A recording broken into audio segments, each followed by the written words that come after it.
Hello once again.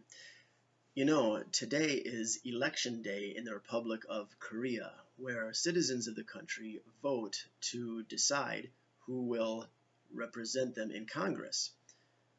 But the word election is sort of a noteworthy word because it has the letter L in it.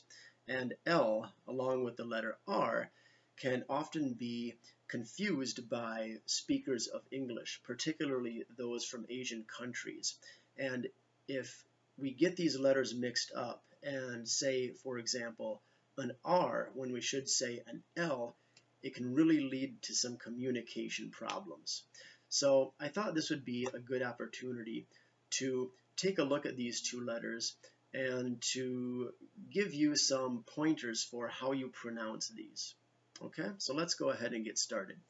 Now, first of all, why is this so important? Well, for one thing, as I mentioned, you can cause some communication problems if you get these mixed up. A good example is for the word light with an L and right with an R. Two very different words, but the only difference in spelling and pronunciation is that single letter. And if you say one when you mean to say the other, it ends up completely changing the meaning of the sentence. And in certain words like election, if you end up changing those letters, you'll say something that's really embarrassing.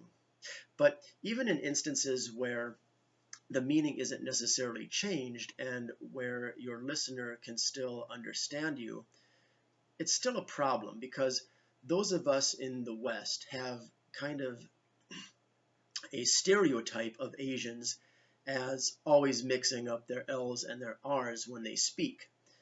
So if you do this, it really it seems funny to us. We sort of laugh at that, even though we really shouldn't, but we do.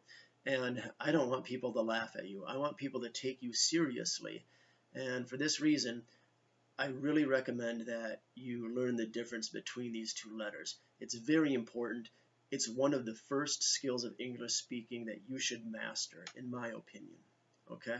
So, what is the difference exactly? Well, it's actually quite a big difference. And it deals with the tongue and the placement of the tongue. So I hope you don't mind if I'm opening my mouth and kind of exposing my slightly yellow teeth and tongue and all that to you, but for the sake of the lesson, it's important. So let's go ahead and start with the L. Now, when you say the L, your tongue should go up and touch the teeth just where it meets the soft part of the mouth. So right about there. Let's give it a try, right? So we'll try it with the word light. Now if you look at that, light, right there, light, light. That's how we say it. If that's a little bit tricky for you, you can sort of cheat a bit by sticking your tongue out between your teeth, like this. Light, light. Okay? That's pretty much it. Let's go ahead and move on to the R then. Now the R, by contrast, never touches the mouth. Okay?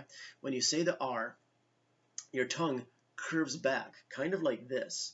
Or here, let me, maybe this helps more. Okay, but your tongue curves back. If this is the tip of the tongue, that's what it's going to look like.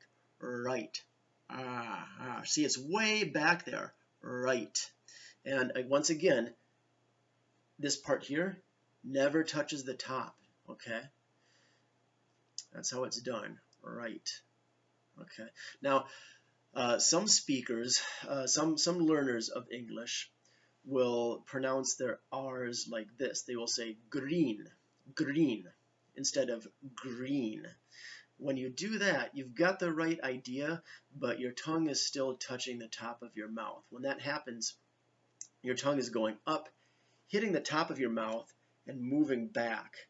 And that's when you end up sort of overpronouncing the R. Once again, you should never touch the inside of your mouth or that tongue. Green. It's almost like it's floating there. Okay? And really, that's pretty much the main difference. At the end of this video, I'm going to go ahead and put a picture that I think does a really good job of illustrating the difference between the two letters. I wish I could take credit for this excellent illustration, but in all honesty, I stole it off the internet. I don't really know who made this, but they did a great job of it. So hopefully my YouTube account doesn't get flagged for misappropriation of images. But hopefully that will help you a lot. And that's about it. So thanks everybody, and happy election day. Bye-bye.